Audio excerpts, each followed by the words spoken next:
అతనికి చాలా ద్రవ్యం లభించింది, బంధువులతో కూడా పిలిచి దాంతో అతడు సత్యనారాయణ వ్రతం చేసుకున్నాడు. ఆ వ్రతం యొక్క ప్రభావం చేత అతడు దరిద్రము పుట్టకు సర్వ దుఃఖాల నుండి విముక్తుడై సమస్త సంపదలతో తొలగుతున్నాడు. మొదలుగా అతడు ప్రతి మాసమందు కూడా ఈ వ్రతం ఆచరించి సర్వ పాప విముక్తుడై తుదకి మోక్షాన్ని పొందాడు. ఆ బ్రాహ్మణుడు చేసినట్టు ఏ మానవుడైనా ఈ సత్యనారాయణ వ్రతం చేస్తే అతని సర్వ దుఃఖాలు నశిస్తాయని చెప్పాడు. చూడులారా, మీరు అడిగిగా చెప్పాను కదా, ఇంకేమన్నా చెప్పమంటారా అని అడిగాడు. సౌరికాదుడు, మహాత్మా ఆ బ్రాహ్మణుడు ఇంకెవరైనా చెప్పాడా?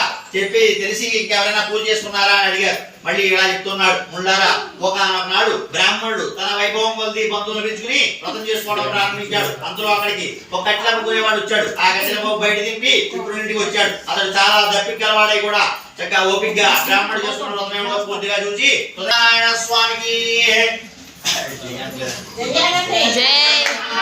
సత్యనారాయణ స్వామికి జై బోలో సత్యనారాయణ స్వామికి కన్నడ జయను అమ్మాయి వాళ్ళ పుట్టిన శిక్ష చేసింది. మీకు ఏం చెప్తే నీకు అట్టే పెడతా. ఇది ప్రసవం పెట్టదు. జ్యోతియాదో మాపో జ్యోతిర సోమృతం బ్రహ్మభూర్భవశ్వ